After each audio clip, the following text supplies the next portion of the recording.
salah satu juga lembaga yang memberikan subsidi kepada masyarakat. Saya dengar-dengar ini PDM kasih gratis untuk tagihan air, begitu Pak ya, Pak Iya, Rusli? ya, benar sekali.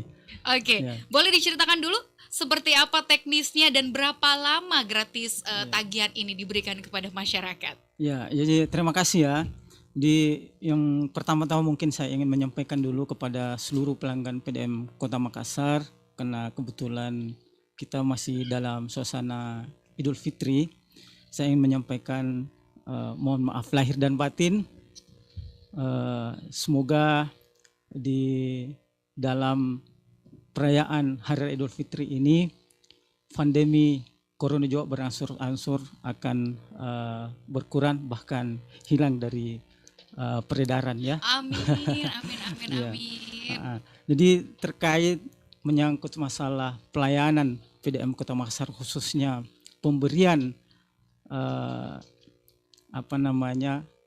gratis atau diskon kepada seluruh pelanggan PDM Kota Makassar, itu tentu saja sifatnya terbatas, tidak Ya. semua ya, tidak semua dari segmen atau golongan tarif yang ada di PDM itu kan sangat sangat banyak. Jadi kalau seperti sosial itu sosial 1 sampai dengan sosial 3.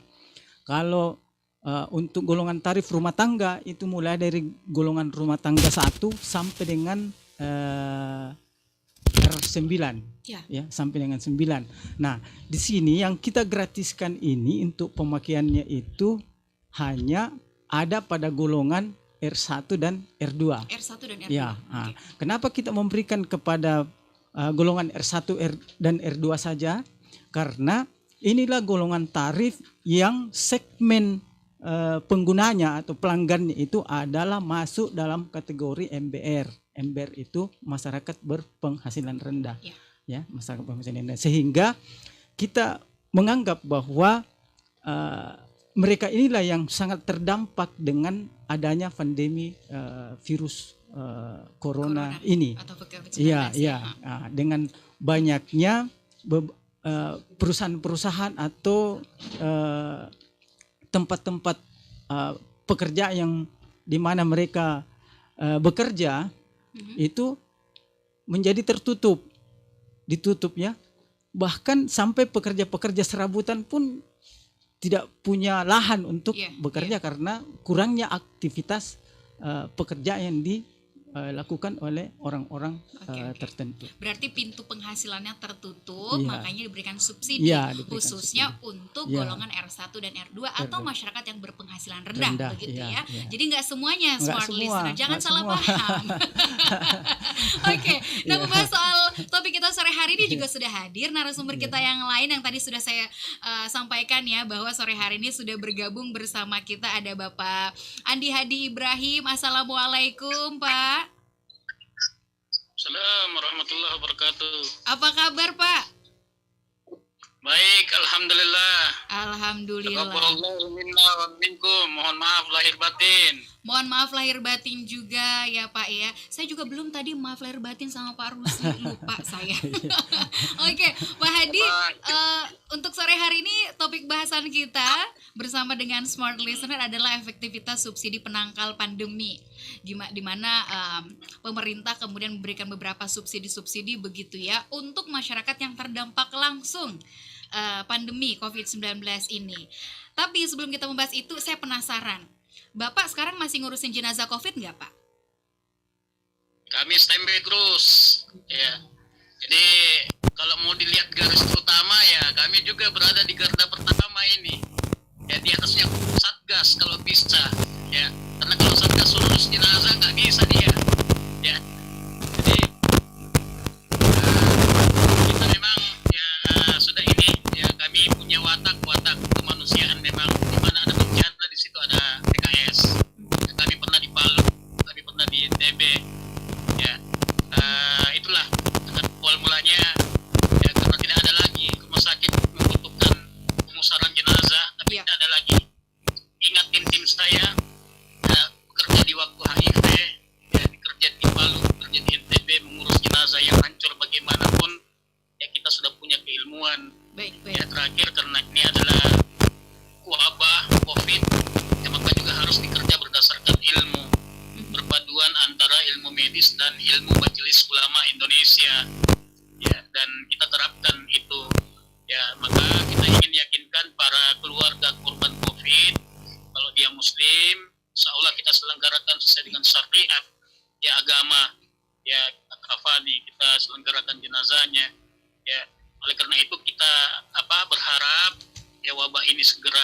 ya selesai dan kita bisa hidup bebas seperti lazimnya ya kehidupan kita yang lalu. Amin. Assalamualaikum Pak Kabak.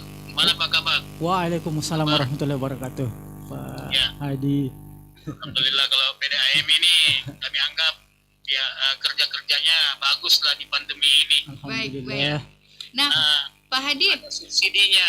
Ya. subsidinya ya tadi udah dibahasakan gitu. Tapi kalau Pak Hadi sendiri melihat penanganan COVID khususnya untuk Satgas penanganan COVID-19 di Kota Makassar saat ini seperti apa? Ini kan kita udah nggak PSBB lagi nih. Ya. Gitu. Kalau saya sih melihat ada positif dan negatifnya. Tapi lumrah lah bagi seorang manusia. Manusia itu tempatnya salah dan benar. Ya, terkadang saya langsung menelpon Pak Wali Kota. Ya. PJ Wali Kota yang lama, saya ya ada sisi negatif yang barangkali yang saya sampaikan terhadap kerja-kerja Satgas. Ya. Dan ini saya berani untuk menyampaikan karena saya juga adalah perwakilan rakyat yang turun langsung ke garis terdepan. Ya, jadi sekali lagi ada sisi negatifnya yang kami lihat dan kami sudah sampaikan dari ya Ketua Satgas di Kota Makassar ini. Bahkan ke Pak Gubernur juga, kalau ketemu nanti kami akan sampaikan ya sisi negatif Satgas yang menangani hal tersebut. Di antaranya adalah ya kami biasanya berpakaian APBD itu berjam-jam baru mereka datang. Iya. Karena mobil dari Satgas, ya peti juga dari Satgas. Ya. Kalau memandikan jenazah itu cepat. Tapi yang lama mereka yang lambat datang. Ya itu. Ya, itu sisi negatifnya yang kami lihat. Ya enaklah mereka menangani ini, tapi mereka tidak melihat ya medis, perawat, pemusaran jenazah. Ya. Nah itu sisi negatif ya yang kami lihat. Walaupun saya tadi mengatakan bahwa manusia itu tempatnya salah, ya khilaf. Ya tapi kalau salah-salah terus ini mesti diluruskan. Baik. Selalu memang harus ada bagian atau sosok yang mengkritisi dan melihat begitu, dan itulah yang menjadi tugas dari Dewan begitu ya sebagai pengawas pemerintah untuk khususnya di Kota Makassar ini. Nah, kalau kita berbicara soal subsidi, ini Pak Hadi ya. Sekarang kita tahu bersama ini udah menjadi pengetahuan semua masyarakat bahwa di tengah pandemi ini ekonomi adalah salah satu sektor yang paling terdampak, makanya masyarakat butuh subsidi. Kalau tadi PDAM memberikan subsidi bagi golongan R1 dan R2 untuk tagihan air mereka atau pembayaran air mereka. Nah, kemudian misalnya juga PLN yang memberikan subsidi juga, begitu ada diskon 50% dan juga bahkan ada yang digratiskan hingga beberapa bulan ke depan. Kalau Bapak sendiri melihat dari pemerintah Kota Makassar dan juga lembaga-lembaga yang memberikan subsidi langsung kepada baik dari pemerintah pusat dan pemerintah Kota Makassar ini, sejauh ini pemberian subsidi itu apakah memang betul-betul sudah dirasakan langsung oleh masyarakat atau seperti apa? Ya, kalau saya melihat ya karena kami sudah monef sebenarnya PDAM ini, air minum ini di bawah komisi kami, ya komisi B, dan laporannya ya kami sangat puas terhadap ya kerja-kerja teman-teman di ya PDAM karena mereka mensubsidi tadi R1 dan R2 itu. Ya, walaupun ya banyak beranggapan bahwa semuanya disubsidi, tidak. Ya, tetapi yang disubsidi di sini adalah R1 dan R2 dan kami sepakat terhadap hal itu. Dan lagi pula juga bukan hanya ya pelayanan seperti itu yang barangkali PDAM lakukan, tapi dalam kerja-kerja kebutuhan air, ya air bersih di Kota Makassar ini mereka juga cepat dalam penanganannya itu. Nah, yang saya maksud di sini adalah yang lain, dinas-dinas yang lain. Yang paling bersentuhan kan masalah ini adalah dinas sosial. Ya, dinas sosial ya, di antara data-data yang keluar dari dinas sosial ya itu masih ada juga yang belum menerima sembako itu. Padahal namanya sudah keluar. Ini ada apa ya? Baik. Ya, itu bukti fisik. Ya, bukti fisiknya itu Kadinsos Sosial yang berikan ke saya. Baik. Ya. Lalu kan di antara mereka belum menerima. Siapa, pertanyaannya, siapa yang mengambilnya? Ya, siapa yang mengambilnya? Nah, banyaklah gejolak di bawah karena awal mulanya camat dan lurah tidak dilibatkan. Ya, terdesak akhirnya apa? Yang jadi ya bias di bawah ini adalah para lurah, oleh para RT dan RW memang dilibatkan. Akhirnya data yang tadi keluar inilah yang menjadi polemik ribut-ribut di masyarakat. Yang sampai saat ini, nah mereka bertanya kenapa kami ada nama tempat yang jadi masalah. Tadi kalau berbicara masalah subsidi di tengah pandemi ini, ya tentu semuanya sepakat. Ya subsidi ini kita harapkan adalah meringankan kepada ya masyarakat yang terdampak langsung ya tentang adanya wabah ya COVID-19 ini. Oke, baik Pak. Berarti yang saya garis bawahi di sini adalah subsidi dalam artian pemberian sembako begitu kepada masyarakat yang belum tersampaikan langsung, berarti belum dirasakan langsung oleh masyarakat. Baik, kita akan kembali membahas ini nanti di sesi selanjutnya. Kita akan break dulu sejenak ya Pak Hadi ya.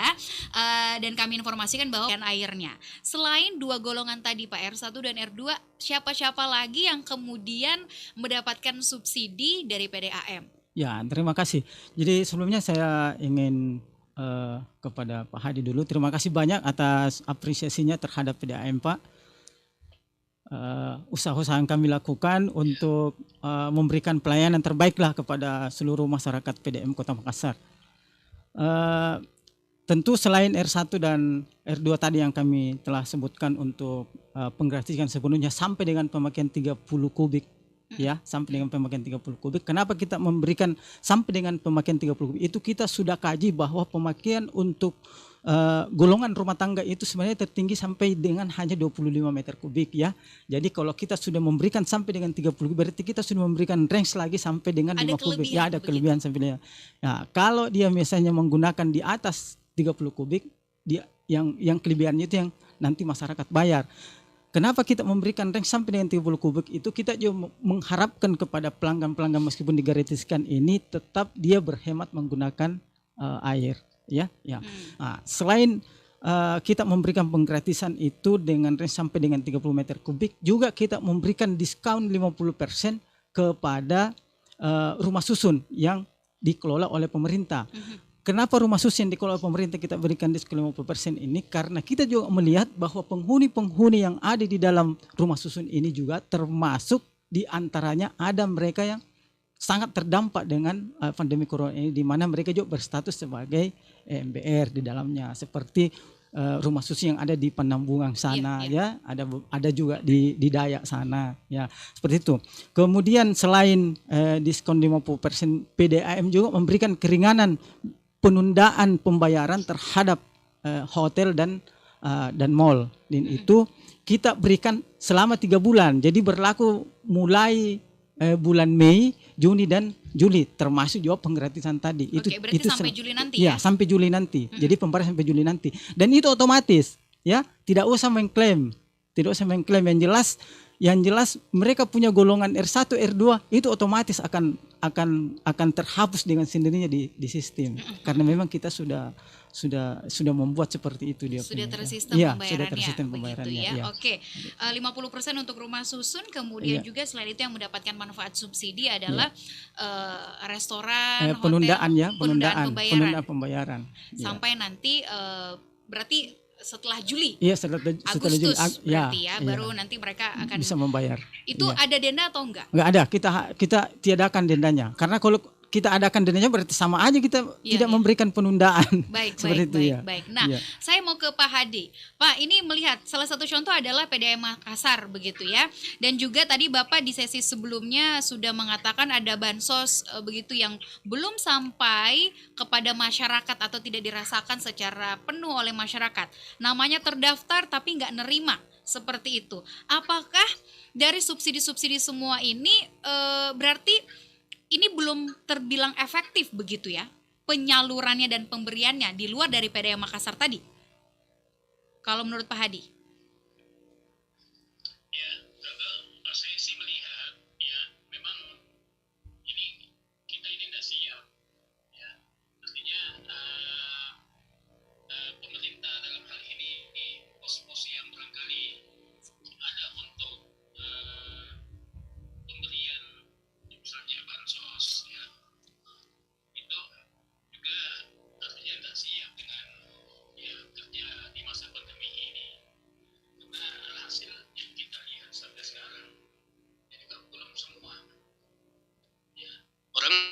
menerima yang namanya bantuan sosial itu. Akhirnya yang jadi masalah, kami selaku wakil rakyat ini yang sering didatangi rumah kami oleh rakyat yang terdampak, apa boleh dikata, karena itulah ya, kami ini wakil rakyat. Dan ini semuanya bisa dibicarakan dengan baik di tingkat kecamatan, kelurahan, ya, dan bekerja sama dengan RW dan RT, dampaknya tidak seperti ini. Ya, itu. Nah, kemudian untuk pos-pos yang lain, tentu saya juga sangat mengetahui bahwasanya para SKPD yang ada ini, ya, pembiayaannya itu ada di Rekupusing.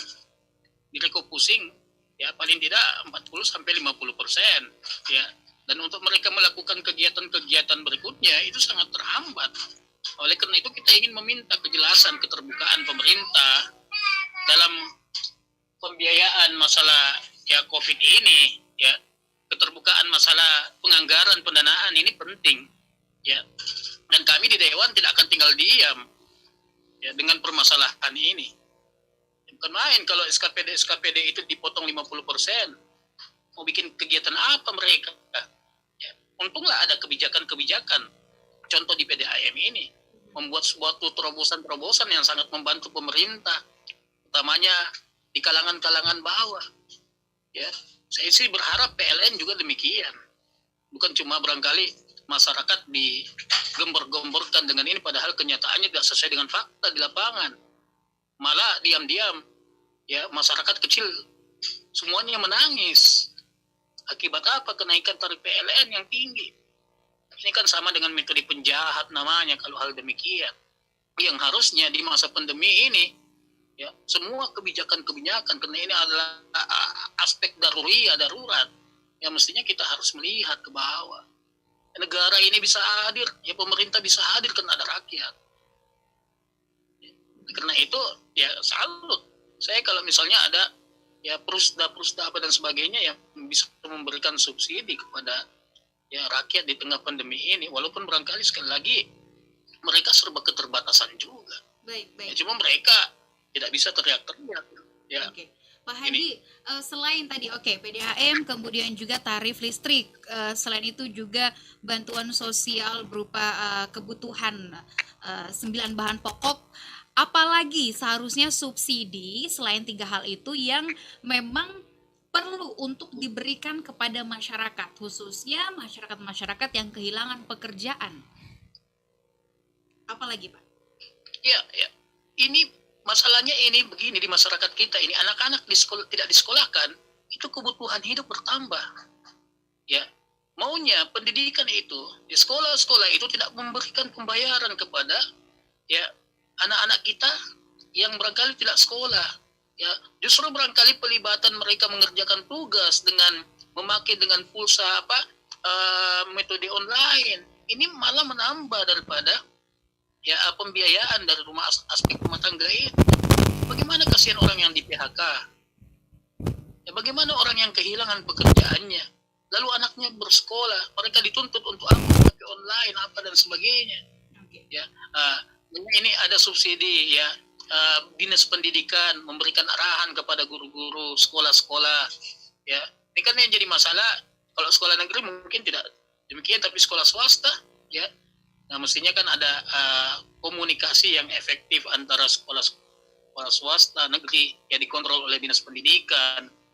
Ya, jangan sampai ini juga yang menjadi masalah di tengah. Nah, anak-anak sudah lambur bosan di rumah. Tetapi tingkat barangkali pengeluaran orang tua itu bertambah sebenarnya.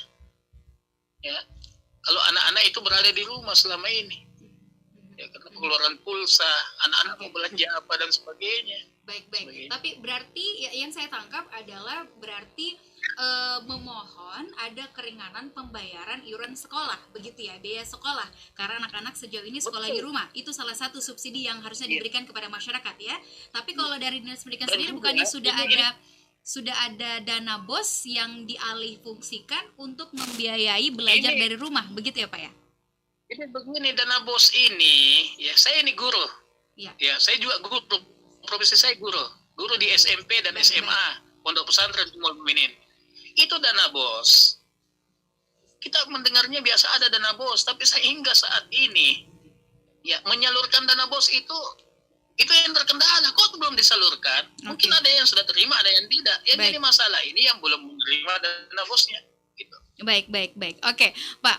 Nah, kemudian kita kembali berbicara soal subsidi. Salah satunya tadi yang sudah Bapak singgung sedikit ya. Nah, kemudian di tengah pandemi ini berarti yang selalu Bapak bahasakan dari tadi adalah orang yang tidak menerima secara langsung atau tidak merasakan secara langsung, begitu ya, subsidi yang diberikan. Begitu. Saya boleh bertanya soal berapa sebenarnya anggaran untuk pemerintah Kota Makassar dalam penanganan COVID ini, sepengetahuan Dewan? Berapa yang Sepengetahuan kami, ya Makassar itu yang diekspos sampai nasional sampai 700 M. Oke. Khusus Kota Makassar. Dan itu merupakan nilai tertinggi di antara semua kota yang ada di Indonesia. Baik. Oke, 700 M ya untuk Kota sampai sekarang Makassar. kalau ya itu sekarang nasional, tapi yang di DPRD itu baru sekitar ya 30 sekian, 30-an lebih ya yang kami ketahui ya. Nah, ini barangkali ya kami dalam waktu dekat sekali lagi ya di Komisi Anggaran, teman-teman yang di Komisi Anggaran akan ya mempertanyakan lagi sampai mana pemakaian penganggaran itu. Oke, baik. Ya walaupun sekali lagi dana reses, dana sosper, semuanya kita refocusing ya untuk pembelian sembako. Ya, nah, ini juga kita akan mempertanyakan nanti sampai mana ya pembiayaan pembelanjaan. Oke, baik. Saya ke Pak Rusli lagi. Kalau dari PDM sendiri tadi, dari Dewan dan juga pemerintah ada refocusing anggaran begitu ya. Kalau dari PDAM sendiri ada nggak sih selain subsidi tadi ya, ada nggak refocusing anggaran yang untuk dialihkan khusus untuk penanganan COVID-19 bagi masyarakat? Ya, jadi kalau seperti kita di perusahaan itu kan ada dana CSR namanya, ya. Jadi itu sudah pasti kita ambil dari sana. Nah, tapi selain itu PDAM juga mengambil untuk penyiapan seperti paket-paket sembako ya, itu beberapa kita ambil dari pemotongan gaji karyawan PDAM. Ya, jadi sampai dengan saat ini kita itu sudah mempaketkan itu kurang lebih 2.500. Ya, bahkan terakhir kemarin itu kita memberikan kepada gugus COVID Kota Makassar yang selanjutnya kita berikan ke Dinsos itu ada sekitar 1.000 paket yang terakhir kita berikan kepada Dinas Sosial. Selanjutnya untuk penyalurannya kita serahkan sepenuhnya kepada dinas yang bersangkutan ya, Dinas Sosial. Oke. Seperti itu. Oke, baik. Nah, nanti kita juga akan kembali lagi. Karena kita terbatasi waktu, kita akan break dulu sejenak ya, Pak Hadi dan juga Pak Rusli. Kembali untuk Anda, kami mengajak smart listener untuk ikutan bergabung bersama kami. Silakan sampaikan tanggapan Anda atau pertanyaan Anda melalui WhatsApp kami di 0811 461011. Kembali lagi bersama kami nanti setelah jeda berikut, tetap di Afternoon Drive. Afternoon Drive.